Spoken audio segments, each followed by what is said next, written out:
Il y a des instants où le monde semble s'éloigner doucement, où les contours du quotidien se fondent dans une brume légère. On ne sait pas exactement pourquoi, ni comment, mais quelque chose en nous s'apaise, comme si le cœur trouvait enfin son rythme, comme si l'esprit cessait de courir. La sérénité ne se commande pas, elle ne répond pas à l'urgence, ni à l'agitation. Elle se glisse dans les interstices, dans les moments entre deux pensées, dans les gestes simples, dans les silences habités. On la reconnaît parfois sans la nommer, quand on marche sans but précis, juste pour sentir le sol sous ses pieds, le vent sur sa peau, le ciel au-dessus de soi. Quand on s'assoit sans rien faire, et que l'on regarde les ombres danser sur les murs. Quand on rit avec des amis, sans chercher à impressionner, sans vouloir convaincre, juste pour le plaisir d'être ensemble. La sérénité, c'est ce souffle lent qui nous traverse sans bruit. C'est cette présence douce qui nous rappelle que tout va bien, que l'on peut poser les armes, que l'on peut être là, sans masque, sans défense. Il y a des jours où elle semble loin, où le tumulte prend toute la place, où les pensées s'entrechoquent, où le corps se tend, où le cœur s'agite.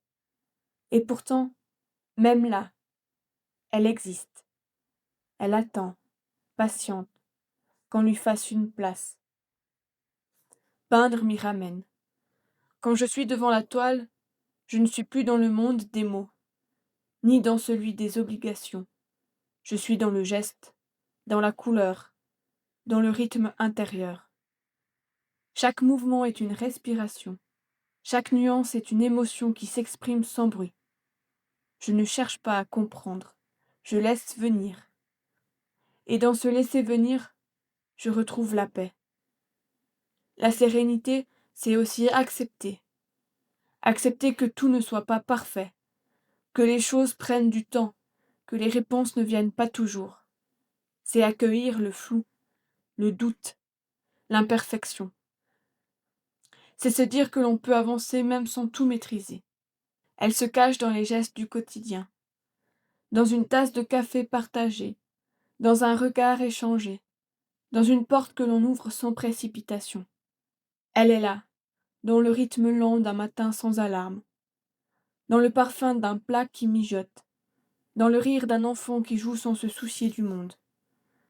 On croit souvent qu'il faut partir loin pour la trouver, qu'il faut s'isoler, changer de vie et tout recommencer. Mais elle est là, tout près, dans ce que l'on vit déjà, dans ce que l'on oublie de regarder.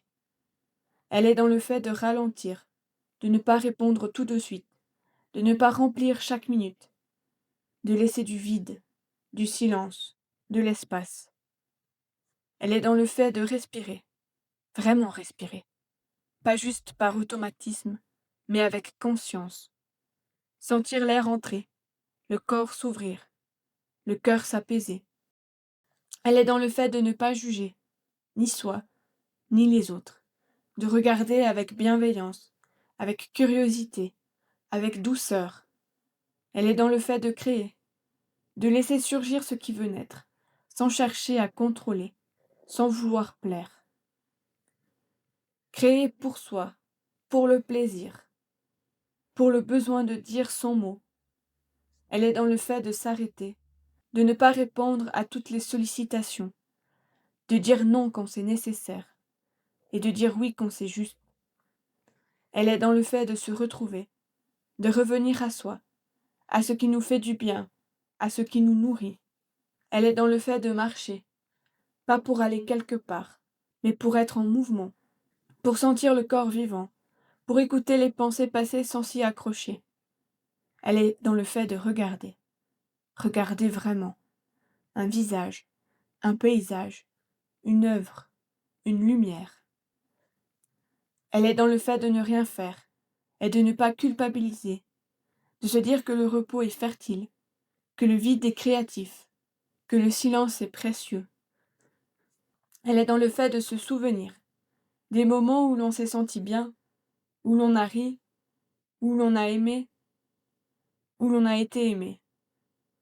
Elle est dans le fait de rêver, de laisser l'imaginaire prendre le relais, de s'évader, d'inventer, de croire.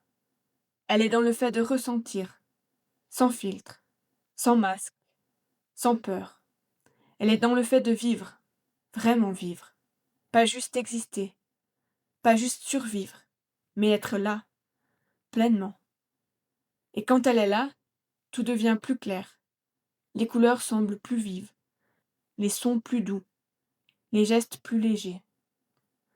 On ne cherche plus à aller vite, on ne cherche plus à prouver. On est là, dans l'instant, dans le souffle, dans la présence. Et c'est suffisant.